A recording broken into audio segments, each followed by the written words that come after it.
तस्मात्तन्मायया बहिर्भूत भूतं यथा निद्रया यः साक्षात् कुरुते प्रबोध समये स्वात्मानमेवाद्वयम् तस्मै श्री गुरुमूर्तये नमः श्री दक्षिणामूर्तये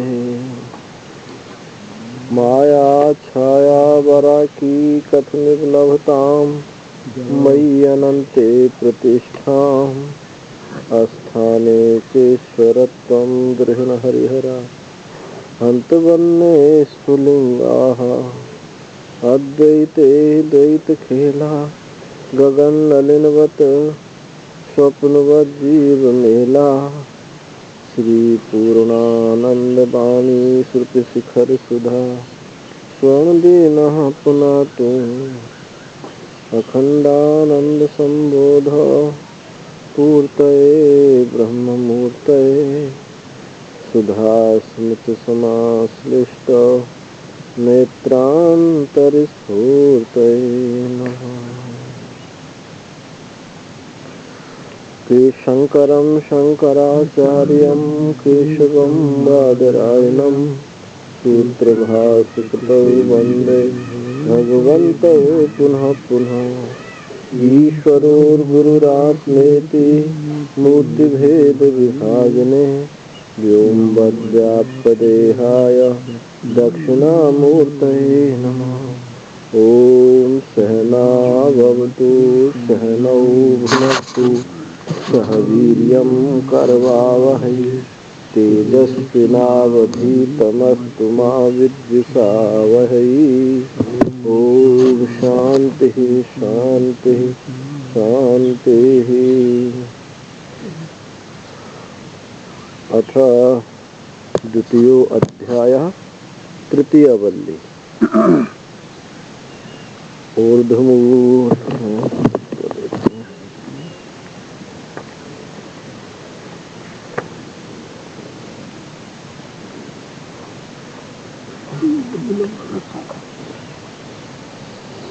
ऊर्ध्वमूलो अवाक्शाखा एषो अश्वत्थः सनातनः तदेव शुक्रं तद्ब्रह्म तदेवामृतमुच्यते तस्मिन् लोकाश्रिताः सर्वे तदो नात्येति कश्चन एतद्वै तत् यदिदं किञ्चित् जगत् सर्वं प्राण एजति निःसृतं महद्भयं वज्रमुद्यतं या एतद्विदुरमृतास्ते भवन्ति।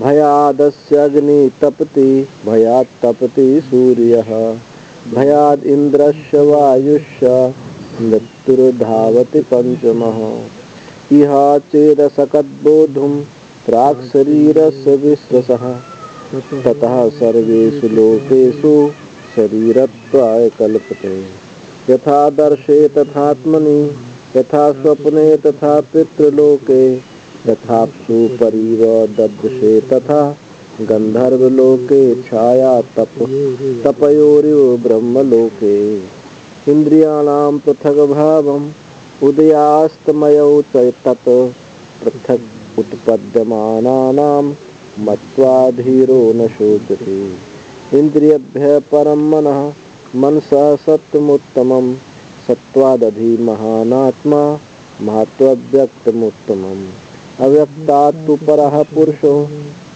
व्यापको अलिङ्ग एव च यं ज्ञात्वा मुच्यते जन्तु अमृतत्वं च गच्छति न सन्दृशे तिष्ठति रूपमस्य न चक्षुषा पश्यति कश्चनैनं यदा मनीषा मनसा विक्लिप्तो एतद्विदुरमृतास्ते भवन्ति यदा पञ्चावतिष्ठन्ति ज्ञानानि मनसा सह बुद्धिशना विचेष्टति तमाहु परमां गतिम्।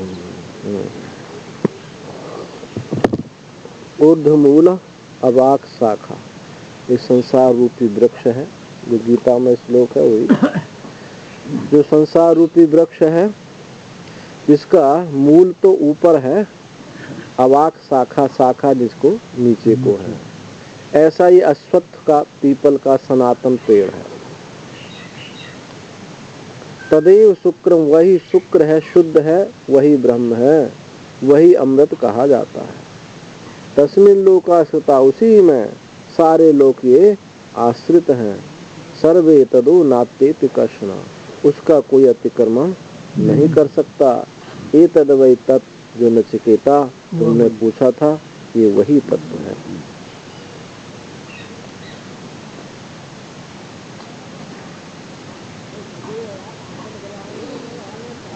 शाल्मली आदि तूल दर्शनेन अदृष्टमपि वृक्षमूलम यथा अस्ति इति अवधार्यते, तद्वद दृष्टस्यापि ब्रह्मणो अवधारणाया प्रक्रमते इत्याह। जैसे शाल्मली पेड़ होता है, उसके तूल दर्शन से, तूल दर्शन मानी शाखा पेड़ पत्ते आदियों के दर्शन से अदृष्ट, जो मूल देखा भी नहीं गया है, उस मूल को खोज लिया जाता है।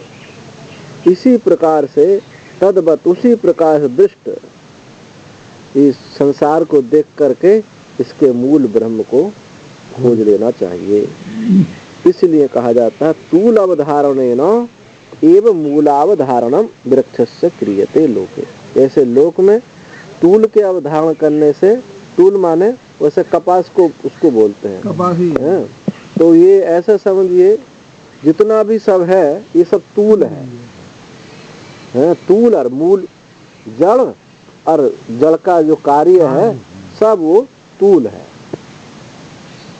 तो तूल अवधारण से ही मूल अवधारण वृक्ष का किया जाता है। लोक में डाली पेड़ पत्ते को देख करके उसको कि इसकी जड़ कहाँ है देख सकते हैं।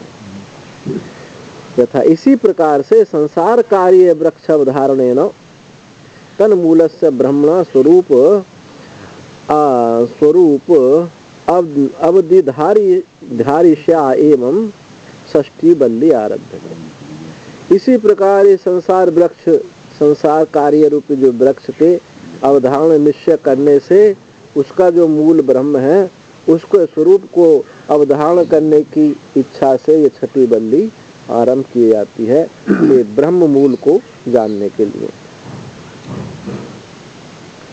ऊर्ध्वमूला ऊर्ध्वमूलम यत्तद् विष्णु परमं पदम, जो यह विष्णु का परम पद है, अस्य मूलम, यही इसका मूल है। ऊर्ध्वमाले, ऊर्ध्वमूल माने ऊपर को मूल, ऊपर को मूल माने जो यत्तद् विष्णु, जो विष्णु का परम पद है, यही इसका मूल है संसार वृक्ष का। स्वयं अव्यक्त आदि स्थावरांत संसार वृक्ष ऊर्ध्वमूला, जो ये अव्यक्त से लेकर के स्थावर पर्यंत, माया से लेकर के ये जो स्थावर पर्यंत जितना भी सब कार्य है, ये संसार वृक्ष का मूल जो है ऊर्ध्व है, अर्थात विष्णु का परम पद इसका मूल है। वृक्षस्य वृषणात्, वृषण होने से ये वृक्ष कहा जाता है। वृषण बोलते हैं छेदन को, जिसका छेदन होता है वो वृक्ष हो जाता है। अब समझ लीजिए, जो काटा जा सकता है सब वृक्ष, सब वृक्ष आगे जितने, यही वृक्ष नहीं है, सब इस व्युत्पत्ति से जो छेदन के योग्य है वो सब वृक्ष हैं।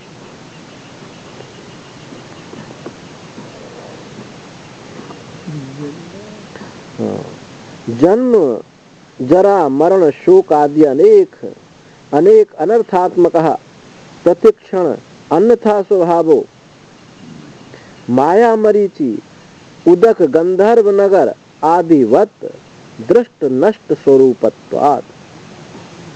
बहुत लंबी पंक्ति है। अवसाने च वृक्षवद अभावात्मकः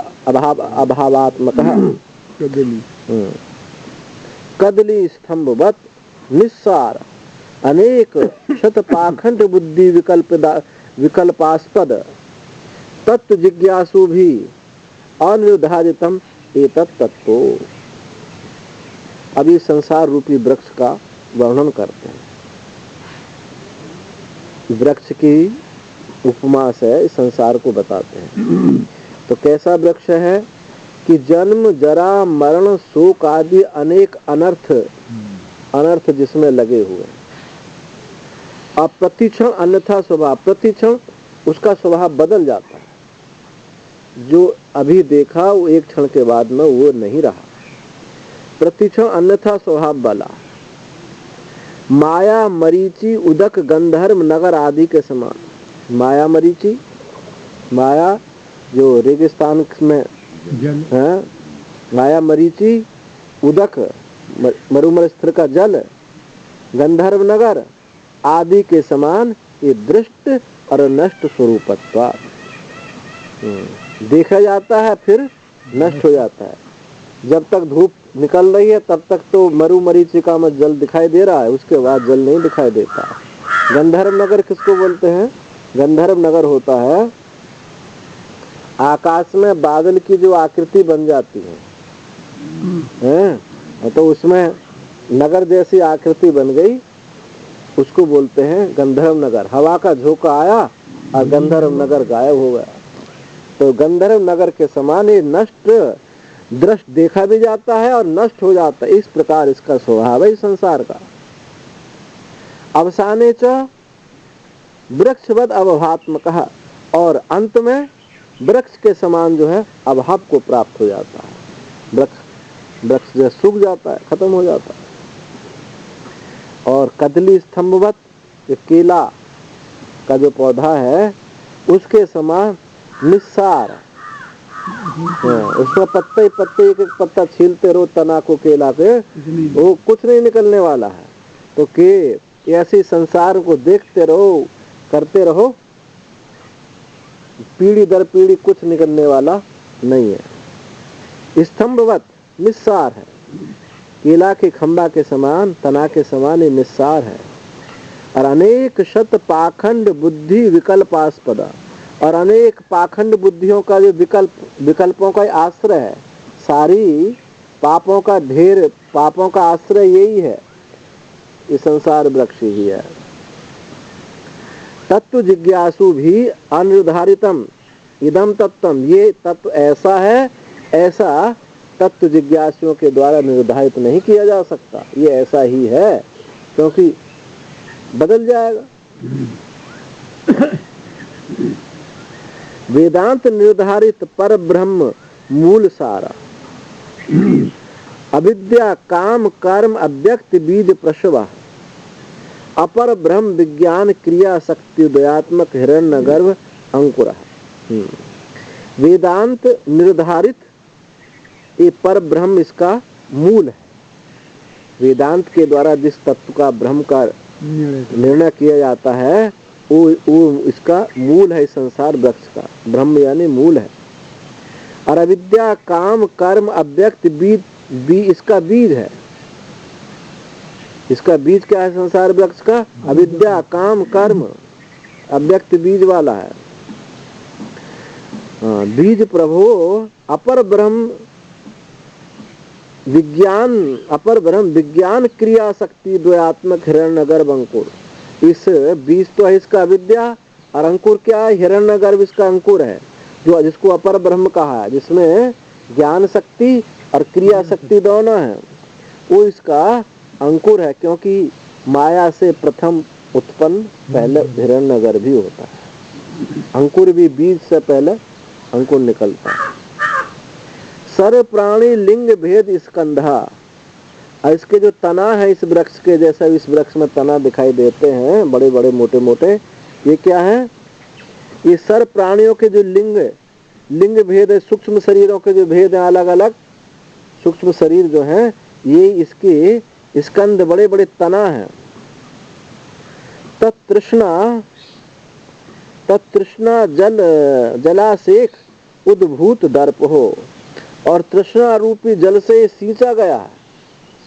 ये संसार रूपी वृक्ष तृष्णा रूपी जल से सींचा हुआ, ये उद्भूत सींचा हुआ अभिमान को प्राप्त हुआ, यानी इस मान को, अपनी तेजस्विता को प्राप्त हुआ है तृष्णा रूपी जल के द्वारा सींचा हुआ।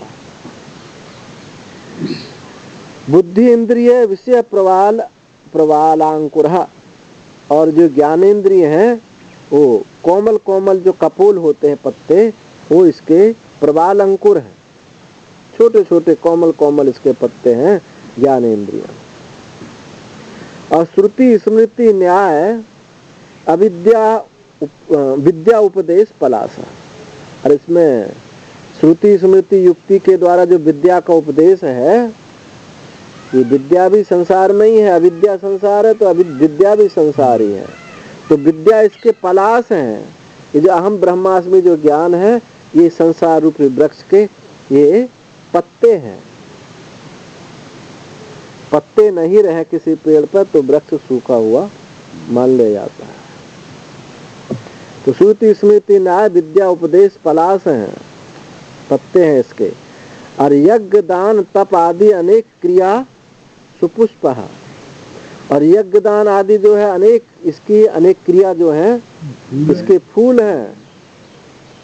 और सुख दुख वेदना अनेक रसा, और सुख दुख वेदना ये रस है। बिल्कुल संसार का निरूपण वृक्ष से खींचा हुआ है।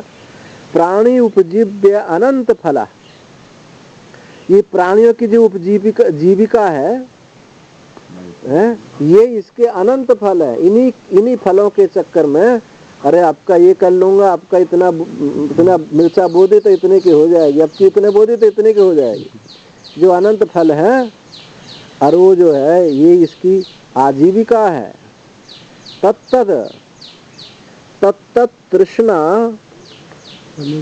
सलिल अवशेख प्ररूढ़ जड़ीकृत दृढ़ बद्ध मूला, और तत्त यानी उन फलों की जो उन फलों की, ये इतना फल मिला इतना फल हो जाएगा, उस फलों की जो तृष्णा है, तृष्णा रूपी जल से जो सींचा हुआ बढ़ा हुआ, ये जड़ीकृत मजबूत हुआ, दृढ़ता पूर्वक ये अपने जड़ों को जमाया हुआ है।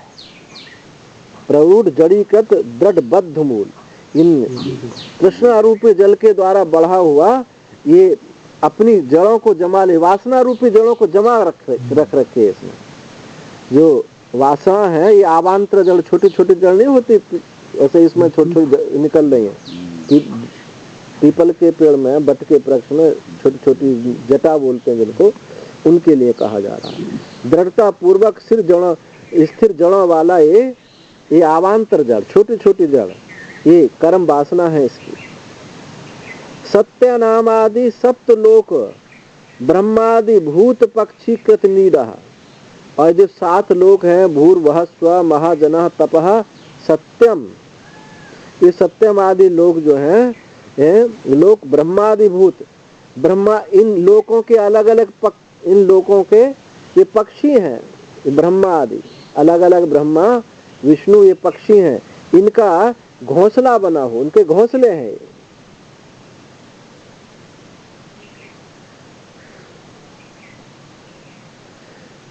ये 7 रूप घोंसले हैं। पक्षी कौन है? ब्रह्मा आदि। प्राणी सुख दुख उद्भूत हर्ष शोक जात नृत्य गीत वादित्य स्फलिता स्फोटित हसिता कृष्ट रुदित हा मुंच मुंच इत्यादि अनेक शब्द कृत तुमूली भूत महारवो। जो सुख दुख से उत्पन्न, सुख दुख उत्पन्न, हर्ष शोक जनित, सुख दुख से उत्पन्न जो हर्ष शोक है, उत्पन्न हर्ष शोक, और नाचना गाना वाद्य है, संगीत जो है, और ये क्रीड़ा और स्फुटित अहंकार दिखाना, खम्भ ठोकना, हंसिता हंसना, आकृष्ट दुखी होना, रोना, हा हा हा, हाय हाय, मुंच मुंच, छोड़ दो इत्यादि अनेक शब्द कृत तुमली भूत महारवा। जैसा पक्षी नहीं बोलते चिड़िया पर, पक्ष पे, हाँ वृक्ष पे, अब इस समय नहीं बोल लेते हो कैसी आवाज करते हैं, तो उनको बताया गया। कोई कोई ची ची करेगा, ऊ करेगा, ऐसा करते हैं, तो वही उसी का चित्रण खींचा है कि संसार दुख उद्भूत, ये हर्ष शोक उत्पन्न, नित्य गीत वादित्र, अरे कीड़ा, खम्भ ठोकना, कष्ट होना, रोना, हंसना, छोड़ दो, ये सब जो अनेक शब्दों, पक्षियों का एक महारव महान शब्द हो रहे हैं इस संसार रूपी वृक्ष में। वेदांत विहित महा ब्रह्मात्म दर्शन असंग शस्त्र कत उच्छेदा। और ये कैसे कटता है? ये वेदांत विहित ब्रह्मात्म जीव ब्रह्म की एकता दर्शन रूपी जो असंग शस्त्र है, उसके द्वारा इसका छेदन होता है। इस संसार वृक्ष अश्वत्थवत काम कर्म वातेरित नित्य प्रचलित स्वभाव।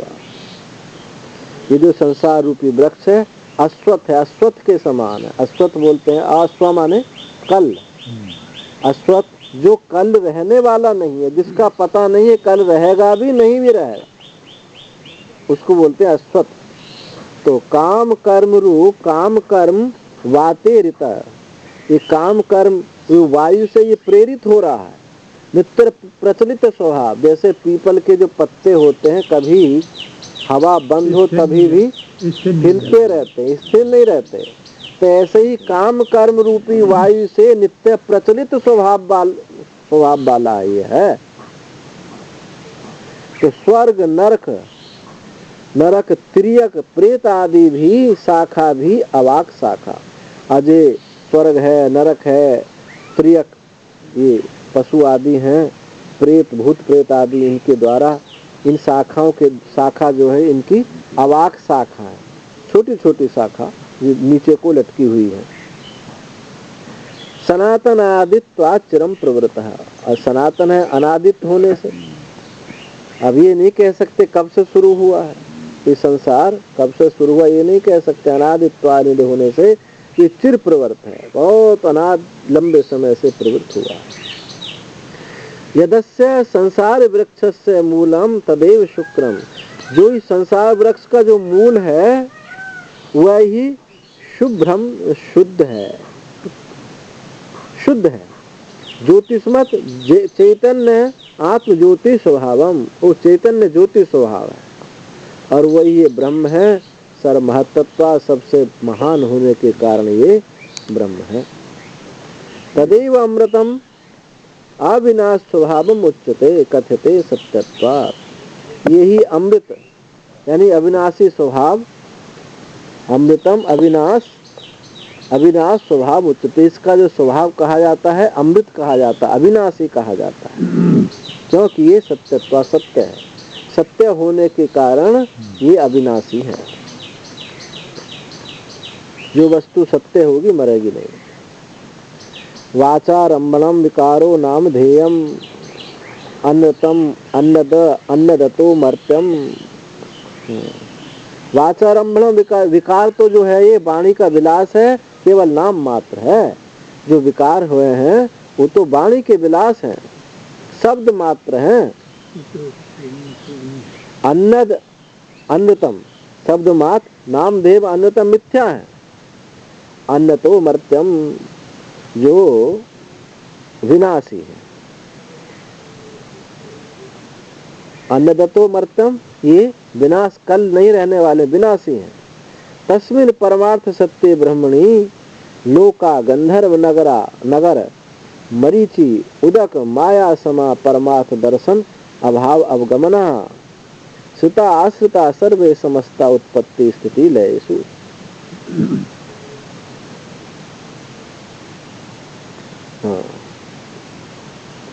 उस परमार्थ सत्य ब्रह्म में ये लोक यानी गंधर्वादी लोग जो हैं, मरु मरीचिका माया के समान जो है, मरु मरीचिका माया के समान जो गंधर्वादी लोग ये सब हैं।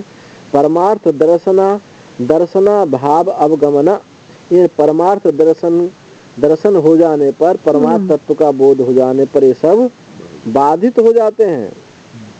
ये सब लोग श्रुता आश्रिता, सब लोग ऐसे बाधित लोग उसमें आश्रित हैं, उनका ये आश्रय है। रस्सी, सांप का आश्रय क्या है? रस्सी। ऐसे ही सांप का आश्रय रस्सी के समान, सांप है मिथ्या, ऐसे मिथ्या जगत का आश्रय जो है ये ब्रह्म है। सर्वे समस्त, जब उत्पत्ति स्थिति, उस उत्पत्ति स्थिति लय में ये समस्त जगत जो है, समस्त लोक जो है, उसमें आश्रय को प्राप्त हुआ। तदु तद ब्रह्म, वो ब्रह्म जो है वही ब्रह्म है। नातेति नाति वर्तते, मृदादिमिव घटादि कार्य कश्चन कश्चिदपि विकारः। वो ब्रह्म है। नातेति, इसका कोई अतिक्रमण नहीं कर सकता, इसका कोई भी अतिक्रमण नहीं कर सकता। जैसे मृदादिमिव घटादि कार्य, जो घटादि मिट्टी के जो कार्य हैं घटादि, ये घटादि कार्य मिट्टी का अतिक्रमण नहीं कर सकते। कोई भी विकार अपने कारण का अतिक्रमण नहीं कर सकता। ये तद्वैता, ये जो तुम नचिकेता पूछा था, ये वही तत्व है।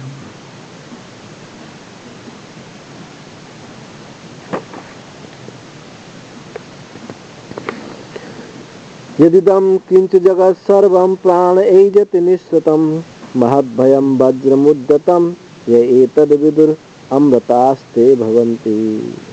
यदिदं किंच, जो कुछ भी जगत है ये सब, सर्वं प्राण एजति निःसृतं, ये सब प्राण रूपी ब्रह्म से ही प्रकट हुआ चेष्टा कर रहा है। यहाँ प्राण जो है ब्रह्म है, इस प्राण रूपी ब्रह्म से ही इस उत्पन्न हुआ, निश्चितम निकला हुआ, एजति चेष्टा करता है। महद्भयम वज्रम उद्यतम है, हाथ में उठाए हुए वज्र के समान, उद्यतम उठाए हुए ये है। क्योंकि जैसे हाथ में कोई वज्र लिए हो तो डर लगता है कि मार देगा। तो एतद् विदुर अमृतास्ते भवन्ति, ये वज्र लिए हुए ब्रह्म, सब उसी के भय से सब कुछ अपने अपने काम कर रहे हैं। सूर्य चंद्रमा रात दिन सब उसी के भय से काम हो रहा है। एतद् विदु, ऐसा जो जानता है, अमृता, वो अमृत हो जाते, अमृता ते भवन्ति, अमृत तत्व को प्राप्त हो जाते हैं। यदि विज्ञान अमृता भवन्ति इति उच्यते, जिस विज्ञान से ये जीव अमृत को प्राप्त होते हैं, ऐसा कहा जाता है। जगतो मूल, जगत का जो मूल है, तदेव नास्ति ब्रह्मासत एवेदम निश्चितम। शंका है कि जिसके ज्ञान से अमृत होते हैं, ऐसा जो कहा जाता है, वो जगत का मूल वो ब्रह्म ही नहीं है, वो ब्रह्म ही नहीं है, वो असत है। क्योंकि सत वस्तु उसको कही जाती है जो दिखाई देवे, सुनी जा सके, चखी जा सके, वो सत है। ये यहाँ को न देखी जाती न सुनी जाती है, ये तो असत है। जिसके ज्ञान से जो अमृत प्राप्त होता है, ऐसा जो कहा जाता है, जगत का मूल जिसको बताया है, वे ही नास्ति नहीं है। ब्रह्म असत, ब्रह्म के असत होने से ही यह निश्चितम उत्पन्न हुआ है।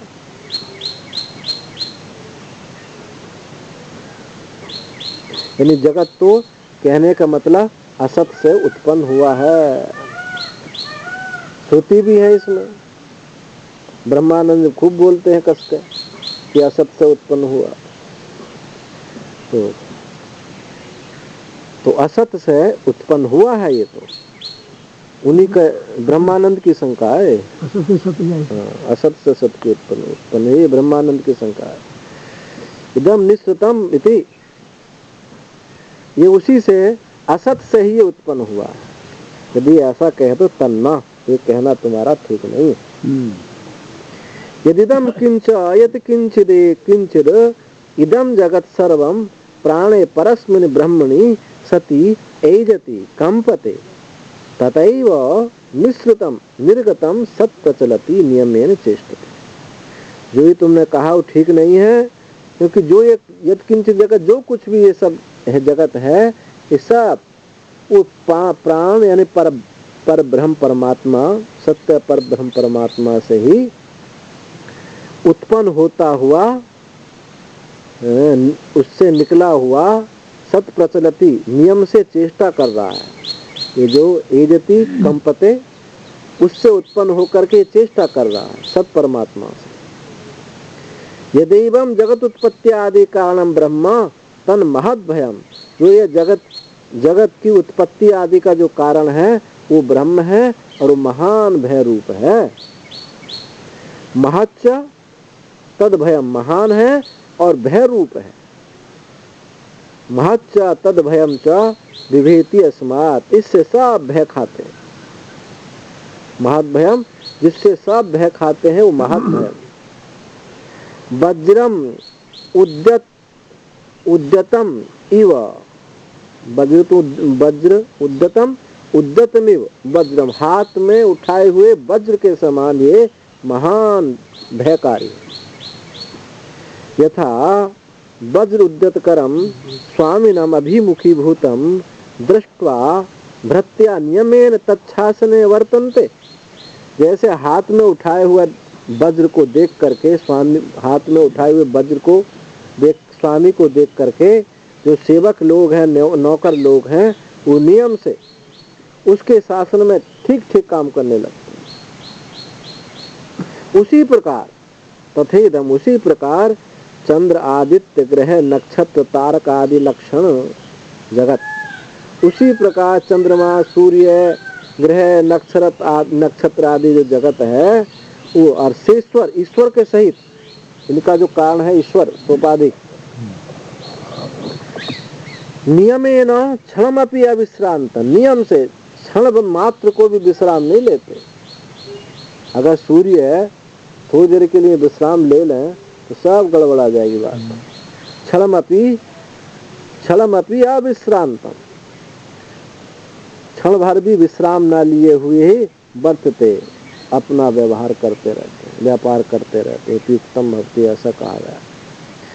या एतद विदु स्वात प्रतिपत्ति साक्षी भूतम एकम ब्रह्म अमृता अमरण धर्मा ते भवन्ति, जो इस प्रकार स्वात प्रवृत्ति साक्षी, अपनी प्रवृत्तियों का साक्षी भूत, जो हमारी चेष्टा हो रही हैं, देखना सुनना चलना खाना पीना, इनका जो साक्षी भूत है वो ब्रह्म, उस ब्रह्म को अमृता मरण धर्मा, उसको जान करके अमर हो जाते हैं। अमर धर्मा ते भवन्ति, वो अमर धर्म वाले हो जाते हैं, ब्रह्म ही हो जाते हैं। ये तद्वै तद, ये वही वस्तु है। भयादस्य अग्नि तपति, भयात् तपति सूर्यः, भयात् इंद्रस्य वायुश्च मृत्युर्भवति पंचमः।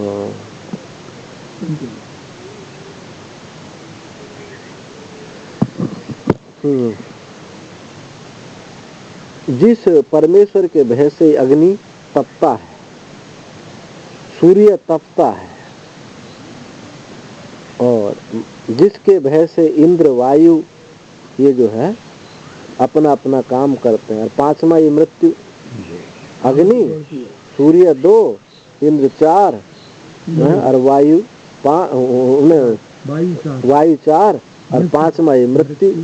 यमराज भी उन्हीं के भय से दौड़ते रहते हैं। हाँ, तो भयात भीत्या अस्य परमेश्वरस्य, इस परमेश्वर के भय से, तो इस परमेश्वर के भय से अग्नि तपती है, भयात तपती सूर्यो, और उसी के भय से सूर्य तपता है। भयाद इंद्रस्य वायुष्य, और उसी के भय से इंद्र अपना काम करता रहता है, वायु अपना काम करते रहती है, और मृत्यु धावती पंचमा, ये पांचवा जो मृत्यु है ये भी दौड़ लगाते रहते हैं। नहीं ईश्वराणाम लोकपालानाम समर्थानाम सताम नियंता चेद वज्र उद्यत करवत न स्यात् स्वामी भय भीतानाम इव भर्त्यानाम नियंता प्रवृत्ति उपपद्यते। ये लोग जो समर्थ लोकपाल ये सत समर्थ लोकपाल जो हैं, उनके जो स्वामी लोकपाल यानी स्वामी कि नियंता यदि इनका नियंता ना हो, नहीं, ईश्वराणाम लोकानाम समर्थानाम सताम नियंता चेत, नियंता यदि हाथ में वज्र उठाए हुए ना हो, इन लोकों का जो स्वामी है यदि हाथ में वज्र उठाए हुए ना हो, तो स्वामी भयभीता नामी कृत्यानाम, जैसे स्वामी से भयभीत होते हैं सेवक, ऐसे उनकी नियत प्रवृत्ति नहीं होगी। यदि हाथ में वज्र ना उठाए हुए शासन ना हो उसका, तो ये लोकपाल जो हैं नियमित कार्य नहीं करेंगे, जैसे अपने नौकर लोग नहीं करते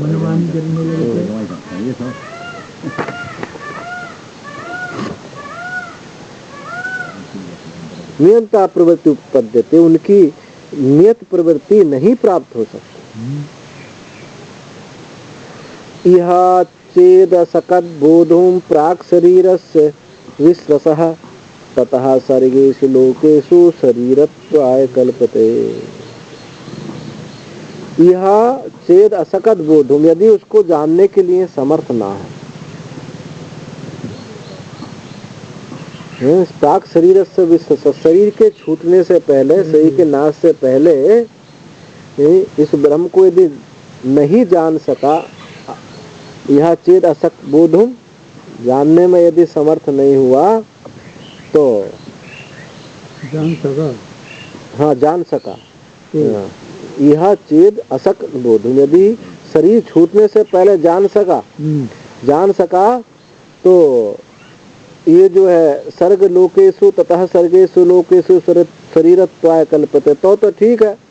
यदि ना जाना तो सर्ग लोकेशु शरीरत्वाय, तो शरीर के लिए, शरीर धारण करने के लिए फिर तैयार हो जाओ।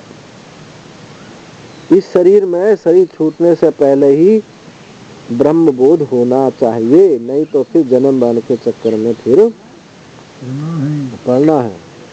पहले भी केनोपनिषद में श्रुति आई थी, महती विनष्टि क्या है, वो कौन सी श्रुति आई थी?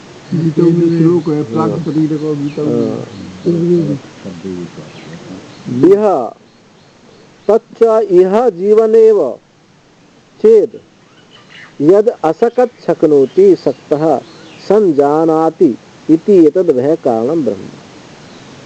यदि जीवनेव, यदि जीते हुए इसी शरीर में है, उसको शक्नोति जानता है, इस भय के कारण ब्रह्म को जानता है, जानने के लिए समर्थ है, बोधो अवगंतुम प्राक पूर्व शरीर से, शरीर के नष्ट होने से पहले, विश्वसो ब्रह्मस्नात पतनात् संसार बंधनात् विमुक्त, तो वो इस शरीर के पतन होने से, नष्ट होने से पहले यदि इस भय के कारण ब्रह्म को जानने में समर्थ है, तो संसार बंधनात् विमुच्यते, तो संसार बंधन से वो मुक्त हो जाता है।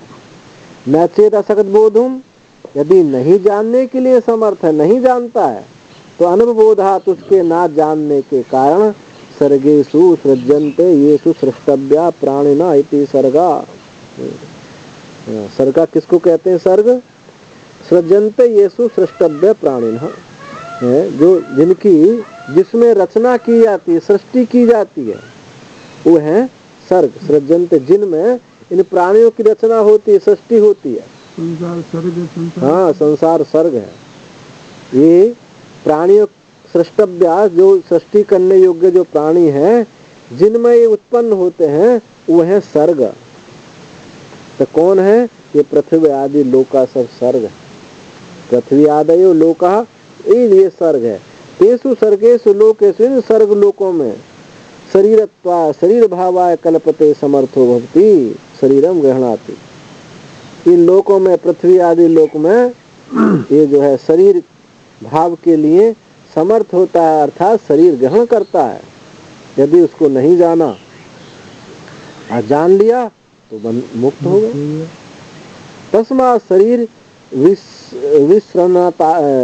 विश्रंसनात् प्राग आत्मबोधा यत्न आस्थेयम, इसलिए शरीर के नष्ट होने से पहले ही आत्मबोध के लिए यत्न करना चाहिए। शरीर के छूटने से पहले की बात छोड़ो, बुढ़ापे आने से पहले ही, क्योंकि जब इतना बुढ़ापा आ जाए कि हाथ पैर चलना सब बंद हो जाए, कान सुनना बंद करें, तो कैसे ब्रह्म ज्ञान हो। शरीर छूटने की तो बात की है, पहले ही ये उसके लिए यत्न करना चाहिए।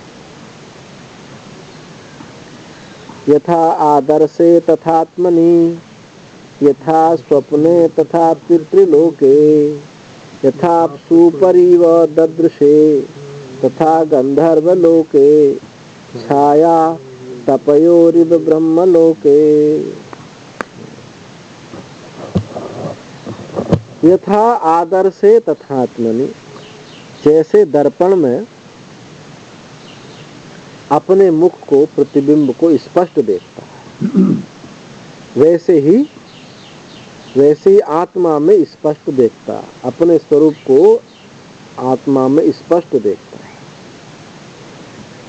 यथा स्वप्ने, जैसे स्वप्न में, तथा पितृलोक में इतना स्पष्ट नहीं देखता। यथा आपसु परिव ददृशे, और जल में भी इतना स्पष्ट नहीं देखता, और गंधर्व लोक में भी स्पष्ट नहीं देखता है, धुंधला धुंधला सब ये लोक हैं। और छाया तपयोरी ब्रह्म लोक है, लेकिन ब्रह्मलोक में तो बिल्कुल स्पष्ट देखता है। कैसे? छाया तप, छाया आतप के समान, धूप और छाया के समान बिल्कुल स्पष्ट, प्रकाश और अंधकार के समान बिल्कुल स्पष्ट देखता है। यथा आदर्शे प्रतिबिंब भूत आत्मानं पश्यति, जैसे पश्यति लोको, जैसे दर्पण में प्रतिबिंब भूत अपने को देखता है, लोक में जैसे दर्पण में अपने प्रतिबिंब को देखता है, अत्यंत विविक्त हुआ यानी स्पष्ट देखता है। ततै इह आत्मनि स्वबुद्धौ आदर्शवत् निर्मली भूतायाम विविक्त आत्मनो दर्शनम भवति इत्यर्थ। वैसे ही आत्मा में, यानी आत्मा कौन है यहाँ? शुद्ध बुद्धि, अपनी बुद्धि में आदर्श के समान, जैसे दर्पण निर्मल होता है, ऐसे निर्मल भूत बुद्धि में इस विविक्त आत्मा को विविक्त बिल्कुल स्पष्ट दर्शन होते हैं। यथा स्वप्ने अभिव्यक्त जागृत वासना उद्भूत, जैसे स्वप्न में स्पष्ट नहीं देखता, स्पष्ट देखता है। क्यों देखता है? जागृत वासना उद्भूत, जागृत वासना से उत्पन्न हुआ है, इसलिए वो वहाँ स्पष्ट नहीं देखता। अब पितृलोक में भी नहीं देखता। क्यों नहीं देखता? पितृलोक में भी स्पष्ट नहीं देखता। कर्म फल उपभोगा सकता, क्योंकि कर्म फल का भोग करने के लिए तो पितृलोक में गया है। कर्म फल का भोग करना के लिए स्वर्ग में गया है। ये पितृलोक जो है स्वर्ग का ही आवांतर भेद है। ये वेदांत छंदोग्य में आता है, पितृलोक से ये शुरू होता, चंद्र मार्ग से जब जाता है जीव, चंद्र मार्ग से या धूम मार्ग से जो जीव जाने वाला होता है, तब पितृलोक पहले उसमें आता है, और सबके बाद में चंद्रलोक, इसको सोमलोक कहते हैं, स्वर्ग कहते हैं, बाद में आता है। तो इसलिए पितृलोक जो है ये स्वर्ग का ही भेद है। लोक में भी कहा जाता है वो तो पितृलोक में है, हमारे पितर तो वहाँ है, यानी स्वर्ग में है। चाहे भले ही वो नरक में हो, लेकिन कहा जाता है कि स्वर्ग में है, क्योंकि आत्मा जो है देहादि से अतिरिक्त आत्मा को हम शुद्ध ही मानते हैं। और नीति शास्त्रों में भी ये कहा जाता है कि कोई कितना ही बुरा आदमी हो, दुष्ट प्रवृत्ति का हो, लेकिन मरने के बाद में उसको उसकी निंदा चुगली नहीं करी जाती, वो शुद्ध माना जाता है। ये कहने का मतलब सारी अशुद्धि ये देह के कार्य से है। हाँ, तो शरीर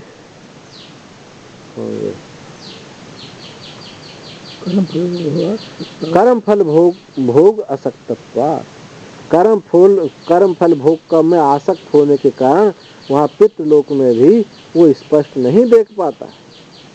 यथा च अपसु अविभक्त अवयव आत्मरूपम परिव ददृशे परिदृश्यते इव, जैसे जल में अविभक्त अवयव जल में भी स्पष्ट दर्शन नहीं होता, अविभक्त अवयव आत्मरूप वो देखा जाता है। तथा गंधर्व लोक अभिव्यक्त में दर्शनात्मना, और गंधर्व लोक में भी अस्पष्ट ही दर्शन आत्मा का होता है।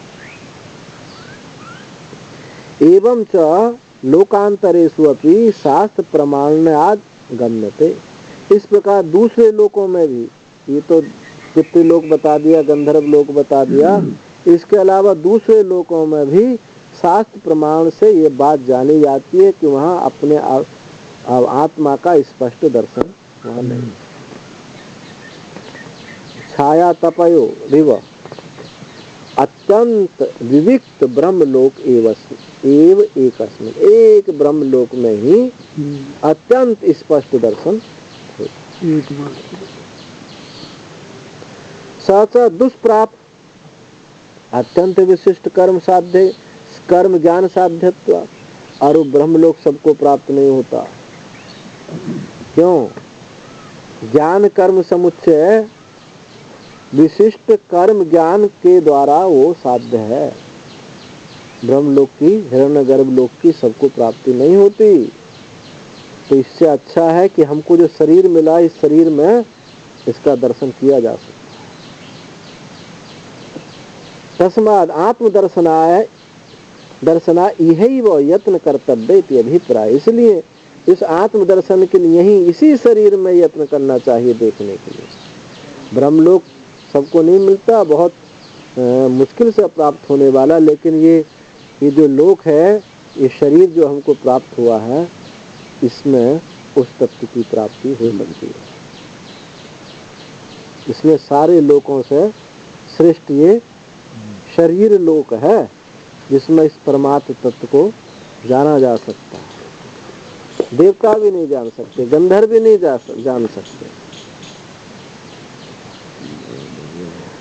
इंद्रियाणाम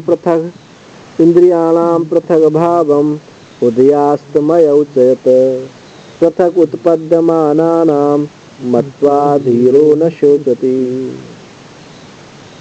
इंद्रियाणाम पृथक भावम, इंद्रियों के जो पृथक पृथक भाव हैं, और अस्तमय उच्च, और उनका अस्त उदय होना और अस्त होना, ये सब जो है पृथक उत्पद्यमाना नाम, इनकी पृथक पृथक उत्पत्ति को जान करके धीर शोक नहीं करता। कथम असौ बोद्धव्यम, तो वह जो अभी बताया कि शरीर में उसको जानना चाहिए, तो कथम असौ बोद्धव्यम, किस प्रकार जानने योग्य है। किंबा तदवबोधे प्रयोजनमिति उच्यते, और उसके अवबोधन और उसके अवबोध में प्रयोजन क्या है, जानने का क्या प्रयोजन है, क्या प्रयोजन है और किस प्रकार जानना चाहिए।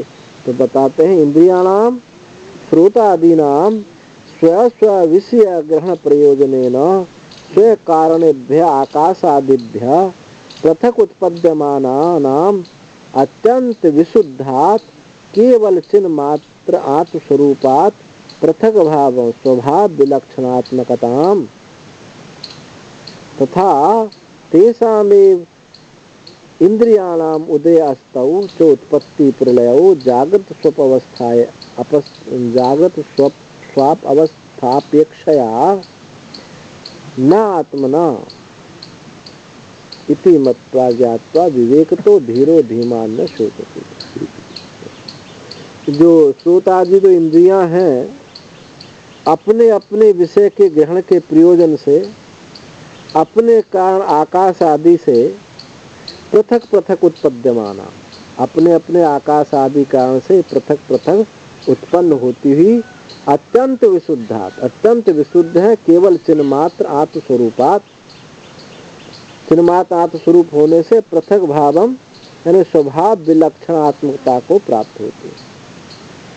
तो ये अपने अपने विषय को ग्रहण के प्रयोजन से अपने कारण आकाश आदि, तो सब इंद्रियों का अपना अपना एक विशेष सूक्ष्मभूत कारण है। अब जैसे नेत्र, ये जो पंच सूक्ष्म अपंचीकृत जो पंच महाभूत हैं, उनके अलग अलग सात्विक अंश के अलग अलग से एक एक इंद्रियां बनी।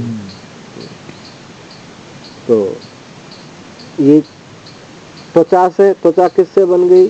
वायु से है। नेत्र किससे बने? अग्नि से। और रसना बन गई जल से। गंध जो बन गई पृथ्वी से। और आकाश से क्या बन गए? शब्द। ऐसे अपने अपने अलग अलग कारण से उत्पन्न होने वाली है, जो अत्यंत विशुद्धात्, अत्यंत विशुद्ध होने से, केवल चिन्मात्र स्वरूपमान होने से पृथक भावम स्वभाव विलक्षण आत्मकता, स्वभाव विलक्षण आत्मता को ये प्राप्त होती है। यदि इन इंद्रिय जब ये उत्पन्न है, इनके साथ कुछ मिले नहीं तो शुद्ध है। ये ब्रह्मवत शुद्ध नहीं है, ऐसा मत समझना, सापेक्षिक शुद्ध है, क्योंकि सात्विक अंश से ये प्रकट हुई है। सात्विक अंश से प्रकट हुई माने शुद्ध है।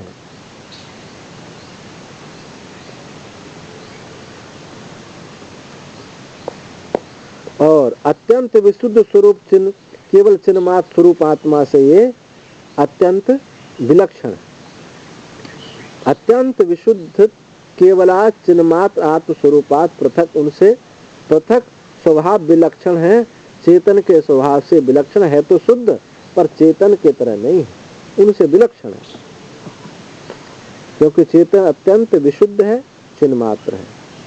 उस स्वरूप से पृथक भाव स्वभाव विलक्षण उत्पन्न हुई है। तथा उन्हीं का, तेसा में उन्हीं की, उन्हीं इंद्रियों का उदय अरस्त, उनकी उत्पत्ति और प्रलय। उत्पत्ति प्रलय किससे है? जागृत स्वाप अवस्थापेक्षया, जागृत और सुसुप्ति की अपेक्षा से ये उत्पत्ति और विलय है। जागृत हो गया तो उत्पत्ति हो गई, और स्वाप अवस्था हो गई तो प्रलय हो गई, विलय हो गई की अपेक्षा से नात्मना, ये आत्मा का नहीं। ये जो उनकी उत्पत्ति आदि जो है, ये इनकी उत्पत्ति आदि जो है, ये सब इंद्रियों की हैं, आत्मा की नहीं है। इति मत्वा, ऐसा जान करके, ज्ञात्वा जान करके, विवेक तो धीरो धीमान न शोचति, वो विवेकी धीमान बुद्धिमान वो शोक नहीं करता कि जन्म मरण उदय अस्त गुण आदि ये सब इंद्रियों में है, इंद्रियों के विषय में है, मैं तो इनसे विलक्षण चेतन मात्र हूँ, सत्ता मात्र हूँ, ऐसा सोच करके वो शोक नहीं करता है।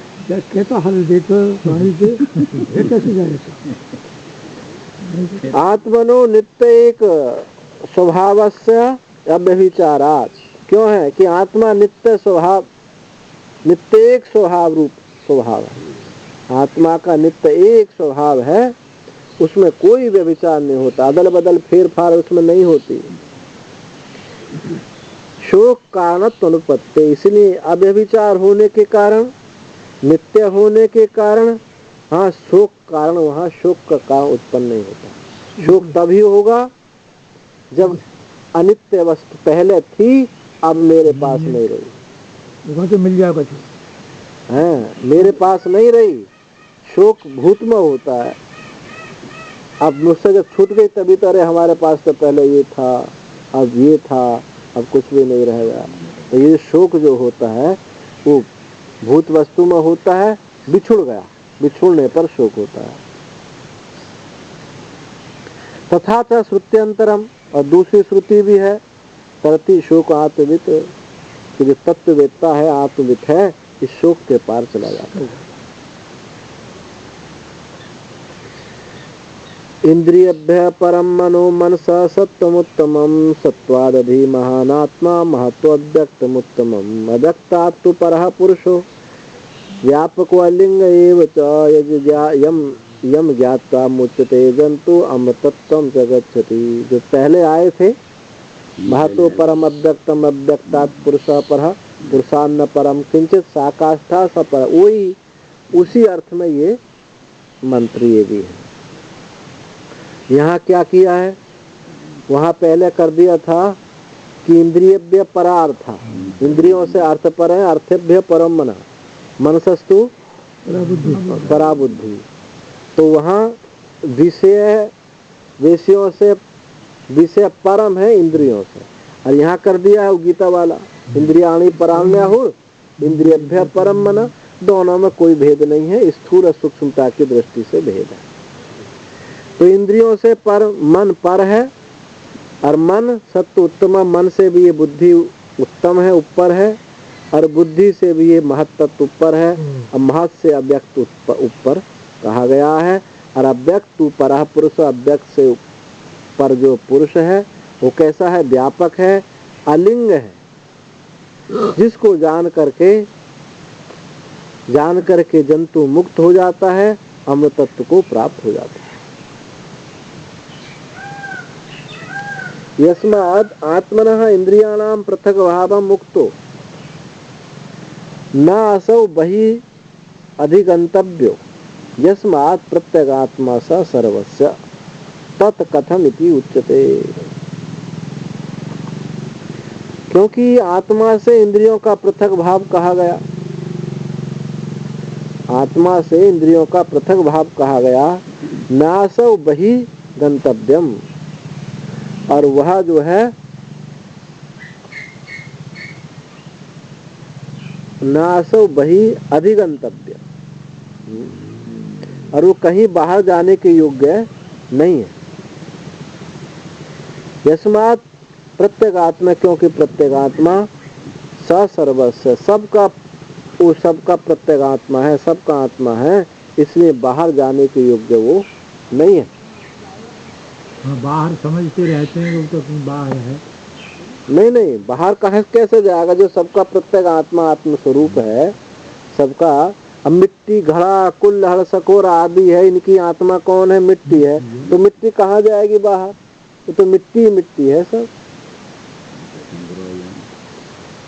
तो बाहर जाने के योग्य है ही नहीं, उसकी सामर्थ्य नहीं है बाहर जाए, क्योंकि सबका आत्मा है। जो भी जाएगा बाहर वो आत्मा ही वही होगा। घड़ा बन गया, कुल्ला बन गया, सकोरा बन गया, क्या हो गया, मिट्टी मिट्टी है। मिट्टी से कहाँ लग जाए, मिट्टी से अलग कहाँ जावे। तत्कथम इति उच्यते, वह किस प्रकार से कहा जाता है, वो सबका आत्मा है, किस प्रकार से कहा जाता है। तो देखो इसलिए कहा जाता है इंद्रियभ्य परम मनः, इंद्रियों से मन ये पर। अर्थानाम यह इंद्रिय समान जातीयत्वादि इंद्रिय ग्रहणम, और यहाँ जो है अर्थों का भी जो विषय पहले कहा था ना, इंद्रियभ्य परो ही अर्थ, इंद्रियों से अर्थ पर है, तो यहाँ किया कि अर्थों का इंद्रियों के समान सजातीय, विषय भी यानी अर्थ भी और इंद्रिय समान जाति वाली है। समान जातीय वाली होने के कारण उनको इंद्रिय रूप से, विषयों को भी इंद्रिय रूप से ही ग्रहण कर लिया, इंद्रियों से ही ग्रहण कर लिया उसको, इसलिए अलग कहने की जरूरत नहीं पड़ी। अर्थ और इंद्रिय दोनों एक करके बता दिए। पूर्ववत अन्यत, और पहले तो सब जो पहले के समान है सब, तो बाकी तो उस मन से, इंद्रियों से परे मन है, मन से परे जो है बुद्धि है, बुद्धि से महत्तत्व है, और महत्तत्व से परे अव्यक्त है। तो सत्य शब्दाद बुद्धि यह उच्चते, यहाँ सत्य शब्द जो कहा है मंत्र में, वो सत्य माने बुद्धि को कहा। अव्यक्तात्तु परः पुरुषो व्यापको व्यापकस्यापि आकाशादे सर्वस्य कारण। अव्यक्तात्तु उस अव्यक्त से जो पर पुरुष है वो क्या है, व्यापक है। आकाश आदि को भी व्यापक कहा जाता है, व्यापकस्यापि आकाश आदि, आकाश आदि को व्यापक कहा जाता है, तो आकाश आदि, व्यापक आकाश आदि का भी वो कारण है। व्यापक आकाश आदि इन सब का कारण होने से उसको व्यापक कहा है। व्यापक का भी व्यापक है।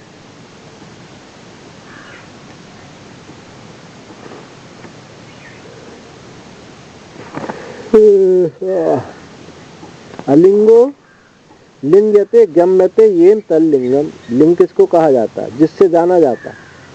चिन्ह, लिंग माने चिन्ह, जिससे जाना जाता है कि ऐसा है चिन्ह, उसको लिंग कहा जाता है। तो ये बुद्धि आदि क्या है? ये लिंग है। तद विद्यमानस्य इति स्वयं स्वयं लिंग एव। जिसके वे लिंग विद्यमान नहीं है, जिनके तद अविद्यमान, जिसके अविद्यमान है लिंग, जो विद्यमान नहीं है वो अलिंग, उसको अलिंग कहा जाता है। सर्व संसार धर्म वर्जित। कहने का मत अलिंग का मतलब क्या हुआ कि सर्व संसार धर्म से रहित है। संसार ही लक्षण के द्वारा, लिंग के द्वारा, चिन्ह के द्वारा जाना जाता है कि ये ऐसा है, ऐसा है। परमात्मा का कोई लिंग नहीं है। यम ज्ञात्वा आचार्यतः शास्त्रतः च मुच्यते जंतु अविद्यादि हृदय ग्रंथि भी जीवन्नेव पतितेपि शरीरे अमृतत्वम च गच्छति। जिसको जान करके, कैसे जान करके? आचार्य से, गुरु से, शास्त्र से जंतु जो है जान करके मुक्त हो जाता है। अविद्या आदि जो हृदय ग्रंथि है, अविद्या आदि हृदय ग्रंथि से वो मुक्त हो जाता है। अविद्या हृदय ग्रंथि से, हृदय ग्रंथि क्या है? यही चिज्जड़ ग्रंथि। इसी चिज्जड़ ग्रंथि से वो जीते जी ही मुक्त हो जाता है। पतिते शरीर के गिरने पर भी अमृतत्वम च गच्छति। शरीर जब गिर मर जाता है तब भी वो मुक्ति होता है। यानी विमुक्तस्य विमुच्यते, पहले श्रुति आई थी ना, मुक्त ही मुक्त होता है। जो जीवन मुक्त है वही विधेय मुक्त होता है। स्वलिंग पर अव्यक्तात् पुरुष इति पूर्वेण संबंध। वो अलिंग है, अव्यक्त से पर है, जो पीछे के मंत्र में बताया था। पुरुष इति पूर्वेण संबंध, पहले से इसको समझ लेना चाहिए। जो पहले व्याख्या कर दी।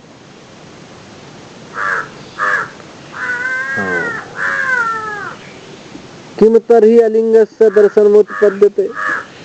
फिर अलिंग का दर्शन कैसे प्राप्त होता है? जिसका कोई चिन्ह नहीं है, लक्षण नहीं है, तो उसको कैसे प्राप्त किया जा सकता? कैसे दर्शन हो सकता है? तो उच्चते कहते हैं, देखो इस प्रकार से दर्शन होगा। न सन्दृशे तिष्ठति रूपमस्य न चक्षुषा पश्यति कश्चनेनम यदा मनीषा मनसा विक्लिप्ता ये तद विदुर अमृतास्ते भवन्ति। ये इस प्रत्येक आत्मा का रूप न संदते तिष्ठति, इसके रूप दृष्टि में स्थिर नहीं होता। ये प्रत्येक आत्मा का रूप दृष्टि से नहीं देखा जाता। अतः इसलिए अस्य न चक्षुषा पश्यति, इसलिए कोई से नेत्र से नहीं देखा जाए, क्योंकि ये दृष्टि में स्थिर नहीं होता, तो इसलिए नेत्र से भी नहीं देखा जा सकता। और हृदय मनीषा मनसा विक्लिप्ता, अरे आत्मा तो संकल्प आदि रूप मन की नियामिका हृदय जो बुद्धि है, हृदयस्थ बुद्धि द्वारा मनन योग्य यथार्थ दर्शन से ये प्रकाशित होता है। इस रूप से उसे ऐसा जान सकते हैं। बुद्धि सूक्ष्म पवित्र बुद्धि के द्वारा उसको जान सकते हैं। और ऐसा जो जानने वाला है वो अमर हो जाता है।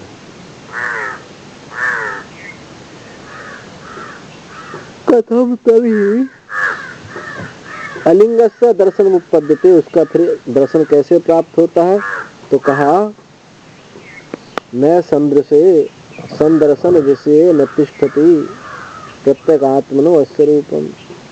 इस प्रत्येक आत्मा का रूप जो है वो दर्शन का विषय नहीं होता। संदर्शने न तिष्ठति, दर्शन का विषय नहीं ठहरता है। अतो न चक्षुषा सर्वेंद्रिय न, इसलिए नेत्र के द्वारा, नेत्र का सब इंद्रियों के द्वारा वो नहीं देखा जाना जाता, क्योंकि यहाँ तो चक्षु ग्रहण से उपलक्षणार्थत्वा, चक्षु ग्रहण तो उपलक्षण के लिए सारे इंद्रियों को वहाँ ग्रहण कर लेना चाहिए। पश्यति नोपलभ्यते कश्चिद अपि एनम प्रकृत आत्मा, इस प्रकृत आत्मा को कोई भी प्राप्त नहीं कर सकता, ग्रहण नहीं कर सकता इंद्रियों के द्वारा। तो कथम तरही तम पश्येत, तो फिर उसको कैसे देखा जाए? इति उच्यते, कहते हैं ऐसे देखो, हृदय स्थया बुद्धिया, हृदय में स्थित बुद्धि के द्वारा। और वो कैसी है बुद्धि? मनीषा, मनसा संकल्पादि रूपस्य इष्टे नियंत्रित्वेन इति मनीत। वो बुद्धि कैसी है? मन पर शासन करने वाली है, मन के पीछे नहीं चलने वाली, बल्कि मन उसके पीछे चलता है। हृदय में जो स्थित बुद्धि है वो मन पर शासन करने वाली है। तया हृदय, उस हृदय में स्थित मनीषा के द्वारा अविकल्पित प्रियता, जिससे विकल्प नहीं होते, उस बुद्धि के द्वारा वो जाना जाता है। मनसा मन रूपेण सम्यक दर्शेन, उस सम्यक दर्शन से, मनन रूप सम्यक दर्शन से अभिक्लिप्तो अभिसमर्थितो अभिप्रकाशित इति, उस ऐसी बुद्धि का मनन करने से, चिंतन करने से वो अभिसमर्थितो, अभितः परितः सर्वतः सब ओर से वही प्रकाशित होता है। ऐसी बुद्धि की आवश्यकता है। आत्मा ज्ञातुम शक्य, इस बुद्धि के द्वारा आत्मा जानने के लिए शक्य है। जिसके पास ऐसी शुद्ध पवित्र बुद्धि गुरु आचार्य के द्वारा जन्य, गुरु आचार्य शास्त्र के द्वारा जन्य ऐसी जो बुद्धि है, उससे उस तत्व को जाना जाता है। वो भी कैसे जाना जाता है? अविद्या निवृत्ति से उपलक्षित जाना जाता है। तमात्मानं ब्रह्म एतद ये विदुर अमृतास्ते भवन्ति, उस आत्मा को ब्रह्म एतद, ये ब्रह्म है, हम ब्रह्मास्मि, मैं ब्रह्म हूँ, ये ब्रह्म है, जो ऐसा जानता है, अमृतास्ते भवन्ति, वो अमृत को हो जाते हैं, अमृतत्व को प्राप्त हो जाते हैं।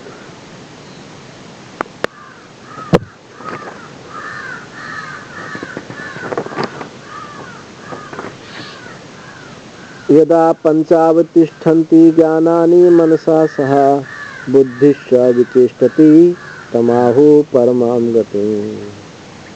यदा पंचावतिष्ठन्ति यानी पांचों ज्ञानेंद्रियां हैं, जब जिसमें स्थिर हो जाती हैं, आत्मा में स्थिर हो जाती हैं, और कैसे? मनसा सह, मन के सहित, हाँ, मन के सहित ये पांचों ज्ञानेंद्रियां इस आत्म स्वरूप में स्थित हो जाती हैं, बुद्धि शन विचेष्टति, और बुद्धि भी कोई चेष्टा नहीं करती। तमाहु परमाम, उसी को परम गति कहा गया, उसी को परम गति कहा है। अब एक बात बताओ, आत्मा में ये जो संसार, मन बुद्धि इंद्रिय सारा संसार अध्यस्त है, यदि अध्यस्त की निवृत्ति कर ली जाए, बस ये जो विषय है इसकी निवृत्ति कर ली जाए, तो मुक्त होगा या नहीं होगा? बताओ। मुक्त स्वरूप है, मुक्त को, हाँ, मुक्त स्वरूपता का अनुभव उसको होगा नहीं होगा? अनुभव कि नहीं होगा फिर? हाँ, मतलब वही ये नहीं कहे कि भाई वो मुक्त स्वरूप है, वो मुक्त स्वरूपता का ही अनुभव उसको होना चाहिए, नहीं होना चाहिए? ये तो ज्ञान की कोई आवश्यकता तो है नहीं, ये केवल ये जो विक्षेप है, अध्यस्त है, उसको हटा दो, है? तो ये बात ठीक है क्या? हाँ ठीक, ज्ञान तो है, वो जरूरी है, तभी तो है। ये कैसा मैं इसको हटा दे केवल हमें कैसे है, तो इसको हटाने से हम अब, क्योंकि बाकी तो कुछ रहा नहीं, तो मुक्ति ही है, तो फिर ज्ञान की क्या आवश्यकता है? हटे हो तो बगैर ज्ञान के हकीकत ज्ञान, हटे हो तो ज्ञान से ही। अच्छा, ये बात है। बिना ज्ञान के कहा जाए, ये बिना ज्ञान के हट नहीं सकता। यावत यावत पंचदशी में कहा, यावत यावत अवज्ञा स्यात् तावत तावत तदीक्षणम। जैसे जैसा इसका अवज्ञा होती है दृश्य की, वैसे वैसे वो तत्व जाना जाता है। जैसे जैसे जाना जाता है वैसे वैसे इसकी अवज्ञा होती है, क्योंकि ये कर्म से बना हुआ, कर्म से निवृत्त नहीं होने वाला, भ्रांति से उत्पन्न हुआ है। तो भ्रांति माने, भ्रांति की निवृत्ति माने ज्ञान, भ्रांति की निवृत्ति माने ज्ञान, और भ्रांति माने अज्ञान। तो अज्ञान की निवृत्ति ज्ञान से ही होगी। निवृत्ति तभी होगी जब वो ज्ञान होगा, नहीं संभव नहीं है। तो इस मंत्र को देख करके ऐसा लगा, क्योंकि यदि ऐसा ना लिया जाए तो अपने स्वरूप बोध का अमृतत्व की प्राप्ति नहीं होगी। ये दोनों अलग अलग नहीं है, एक ही चीज है। रस्सी को देखना सांप की निवृत्ति, और सांप की निवृत्ति माने रस्सी को देखना, अलग नहीं है। जहाँ भ्रांति से चीज जो उत्पन्न होती है वो ज्ञान से ही निवृत्त होती है, और जहाँ कर्म से चीज उत्पन्न होती है वहाँ ज्ञान की आवश्यकता नहीं, वहाँ कर्म की है। सच्चे सांप को मारने के लिए डंडा से ही मारा जाएगा, वो ज्ञान से नहीं मारा जाएगा, टॉर्च जलाकर नहीं मारा जाएगा। तो यदा पंचावतिष्ठन्ति, जब पांचों ज्ञानेंद्रिय, मन सहित पांचों ज्ञानेंद्रियां जब उसमें स्थित हो जाती हैं, बुद्धि भी चेष्टा नहीं करती। तो कहने का मतलब ये है, ज्ञान होने पर ही बुद्धि चेष्टा नहीं करेगी, और ज्ञान होने पर ही मन सहित इंद्रिय अपने स्वरूप में प्रतिष्ठित शांत होंगे, और ज्ञान नहीं हुआ तो थोड़ी बहुत देर के लिए चुपचाप बैठ जाएंगे, वो मरेंगे नहीं। जैसे किसी डाकू रात को आ जाए तो हम छुप के कहीं बैठ जाते हैं, तो ऐसे ही छुप के बैठ जाती हैं। अवसर आए होते हैं, जब अवसर हुआ डाकू गए और फिर आ गए, ऐसे ही ये ऐसा होता है। सा हन मनीत कथम प्राप्यते, वो फिर ऐसी मनीषा जो है कैसे प्राप्त हो, जिससे ये प्राप्त होता है, जाना जाता है, वो मनीषा कैसे प्राप्त हो। इति तदर्थो योग उच्यते, उसके लिए अब योग बता रहे हैं कि ऐसा ऐसा योग करो। यदा यस्मिन् काले स्वविषयेभ्य निवर्तितानि आत्मनि पंच ज्ञानानि ज्ञानार्थत्वात् श्रोतादीनि इंद्रियाणि ज्ञानानि उच्यते। जिस काल में अपने विषयों से निवृत्त हो जाती हैं पांच ये ज्ञानेंद्रिय जो हैं, जिस काल में अपने विषयों से निवृत्त हो जाती हैं, अर्थात आत्मनि एव तिष्ठति, आत्मा में ही स्थित होते हैं। दोनों बात कही जा रही है, आत्मा में स्थिति और उनका निवृत्त होना अलग अलग नहीं। निवृत्तता नहीं, आत्मनि, आत्मा में ही निवृत्त हो जाती हैं, आत्मा में ही शांत हो जाती हैं। इनको ज्ञान क्यों कहा, ज्ञानानि क्यों कहा, ज्ञानार्थत्वात्, क्योंकि ये ज्ञान कराती है। देखने का, सुनने का, चलने, देखने का, सुनने का, चखने का ज्ञान कराती हैं। और कर्मेंद्रियां कर्म करती हैं। अवतिष्ठन्ति सह मनसा यद अनुगतानि, उनके अनुगत जो मन है, उन मन अनुगत जो मन के साथ ये संकल्प आदि व्यावृतेन अंतःकरण, संकल्प आदि व्यापृत, संकल्प आदि से निवृत्त अंतःकरण के द्वारा ये उसके साथ ये लीन हो जाती है।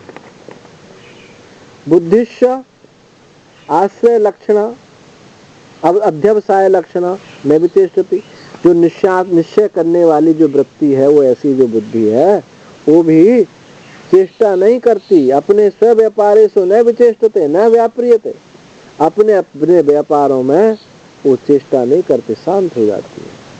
तमाहु परमाम गतिम, उसी को परम गति कहा जाता है। चलो यहीं तक रहने दो, कल ये पूरा हो जाएगा। ओम पूर्णमदः पूर्णमिदं पूर्णात् पूर्णमुदच्यते पूर्णस्य पूर्णमादाय पूर्णमेवावशिष्यते। ओम शांति शांति शांति।